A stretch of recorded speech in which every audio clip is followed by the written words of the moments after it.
The unemployment rate in South Africa has decreased a bit. Many are still seeking diversified income streams to survive the challenging economy. Momentum Research has found that 60% of employed people are looking for a side hustle in the next year. The research also found that South Africa has a huge lack of financial skills and literacy. To unpack this further, Nontokozo Madonsela from Momentum joins me in studio. Nontokozo, we're talking about the science of success, specifically the science of financial success. Yes. What kind of financial literacy and skills are lacking in South Africa? Well, thank you first for having me in your show. I've come to pay you a personal visit in the studio. It's great to have you here. Yes, thank you.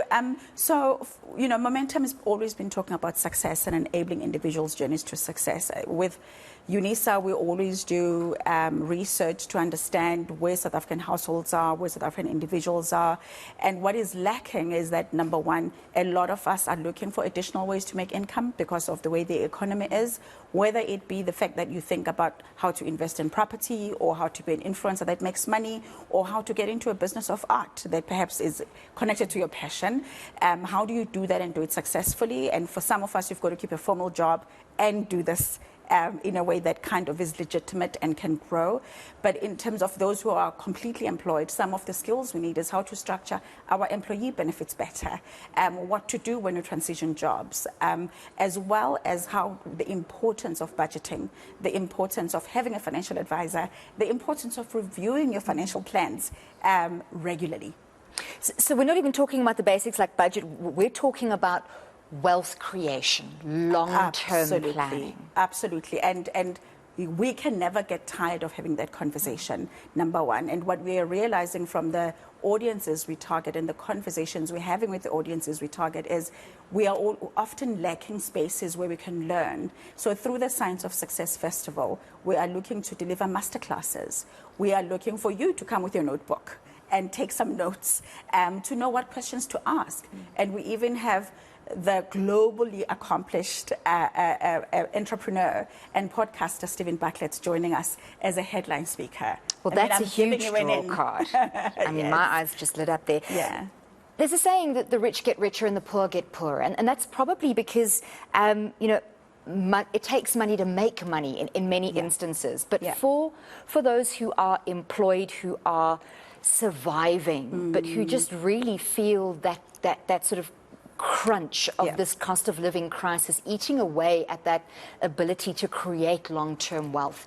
What catapults you from relatively stable into a future where you can grow a legacy for your family and your children? Sure. So the conversation we've been having with the Momentum team, and we've got people who are behavioral scientists in terms of financial behavioral science. And we talk about the fact that, number one, you've got to acknowledge where you're at. A lot of us put our head in the sand.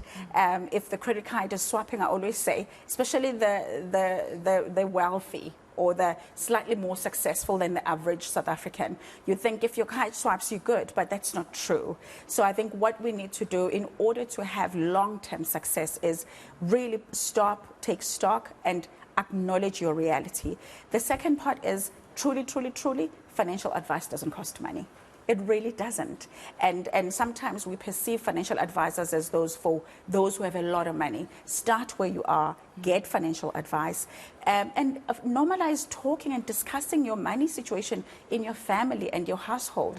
I find with my children, I have to often say, you know, guys, I only have 100 rand to go for this holiday, so don't be expecting mom to do this or that or the other. And sometimes our children will remember these lessons when they get older. I think lastly, I talk about structuring your benefits. Most of us, I mean, it's quite a complex conversation, and most of us get excited to sign a job contract, right? We want to know the title we have, when we start, how much you're getting paid. What the salary is, how but many we don't think days further. leave we get even. But we are not looking at financial benefits that are in that contract. We're not looking at retirement benefits. We're not looking at the detail of medical aid benefits in our employment contracts. So we've got expert speakers who come from South Africa who will look at how do you use property as your side hustle? How do you raise seed capital if you're an entrepreneur? How to make money as an influencer, you know, and how to get out of a bad credit record, as well as, like I said, Stephen Bucklet, who is really accomplished, who is on a big Dragon's Den show in the UK, who's written a fantastic book called Happy Sexy Millionaire. And we love the concept that happiness and financial success don't have to be mutually exclusive. Yeah. There seems to be sort of this general perception, and I suppose it's when you're dealing not only with financial advisors, but anyone who comes from a profession where you have limited knowledge. So, for instance, when we go to the doctor, we feel quite vulnerable because they come from a position of, exponentially much more knowledge than we do. So often people, when they go to a financial advisor, they feel quite vulnerable, especially to that kind of atmosphere of someone is there to sell you a financial product. Yeah. How do you arm yourself with enough information to walk into a situation where you are empowered to understand the advice, but also to see those almost sales pitches when they come in to make the right decisions for you? Absolutely. So the good thing is our financial advisors are regulated, so they can never really put sales ahead of your needs.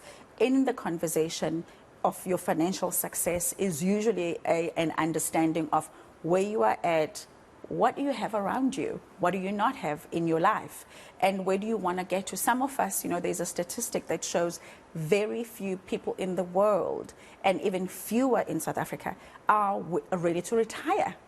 I'm 45. I'm not ready to retire. Because, there were ill-informed decisions I made where I was moving with money and doing short-term things and not really thinking in a long-term manner. So the thing that I would advise you to do is don't be afraid to ask questions. It's like if you are in a medical consultation, the doctor will give you as much information as you require, number one. But number two, I think if you kind of tap and follow brands like Momentum, you will realize that there's so much information that comes from the right place that you can read and understand on your own, so that when you are in consultation with a financial advisor, you've at least gotten some content and some head start in spaces like the Science of Success Festival. What are we seeing in terms of wealth creation in terms of age? Because we've got this huge unemployment problem, especially amongst our youth in South Africa. So many young people find themselves in a situation where in their early 20s to almost up to their 30s in some cases, they're really just struggling to survive and get by. And they only start making a dent into that, student debt or, wedding debt or buying that first car debt, in their middle 30s. So wealth creation only starts in their 40s or even later. And that's a big problem globally, I think. Yeah, it is absolutely a big problem. And the unfortunate part is, as soon as one qualifies, I don't know, you get a degree to be a lawyer, a marketer, a media a personality, a journalist, the thing you're thinking about is what to acquire. I want a car, I want a house, I want a fancy bag, I want to go on a holiday. And social media hasn't made that easy, because most of us are competing to be living the right life. And that's why conversations like how do you grow your money instead of blow your money.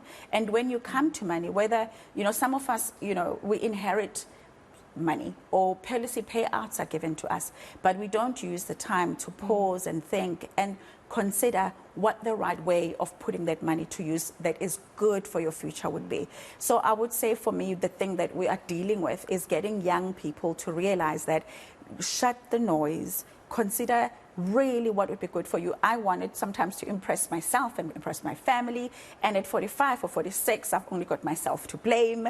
And one of the people that I know are good with money is my mother, who's a retired school principal, and it's usually those with very, very little access who know, like my helper at home, she knows how much she spends on transport, how much groceries she needs, and she's not trying to entertain people when she can afford to. So I think some of these choices we need to make, and you've got to find environments where you can learn. That's why Momentum brings you content that will teach you. And we really seek to demystify and make plain what is a complex topic and what is a very emotionally loaded topic. Last question for you. As a mother, do you think we should have more basic financial literacy as part of our formal basic education system? Amen, hallelujah, 100%, absolutely agree. And we work, like I said, with behavioral scientists. And one of the conversations we actually had as a marketing team is how we all talk about the culture of savings, and we want to kind of find you at 28, and at 28, your behavior is pretty much set on a track. Yeah. So there are so many conversations about money and financial success that ought to happen at home around a dinner table. And I think also, some of us grew up in a place where we couldn't ask our parents where the money was going. That was taboo. It was taboo, so we had to know that your school fees are paid, you've got your school uniform, the food is in the fridge, and best you do your homework. And especially not ask questions when things are going difficult, because then you're going to embarrass someone. Exactly, and so we do need to have the conversation at home. I also think that when you teach and you are immersing yourself in spaces where knowledge is imparted, teaching and master classes happen, you learn new language. You learn that actually you are not alone. There are so many of us who can do with immersions and master classes like the Science of Success is offering. And perhaps if we teach children from a much younger age, there will no longer be this perception of, some people are money savvy and others just aren't born with it. Because let's face it, we can all be financially successful. Thank you so much for these insights. We look forward to the Momentum Signs of Success Festival. Just where can viewers find more information about it? Twitter, follow Momentum. On LinkedIn as well, we'll be sharing content. We're on Instagram. Follow the hashtag Success is a Science. Doesn't just happen. Thank you so much. Thank you. That was Nontokozo Madonsela from Momentum telling us a little bit about the science of success.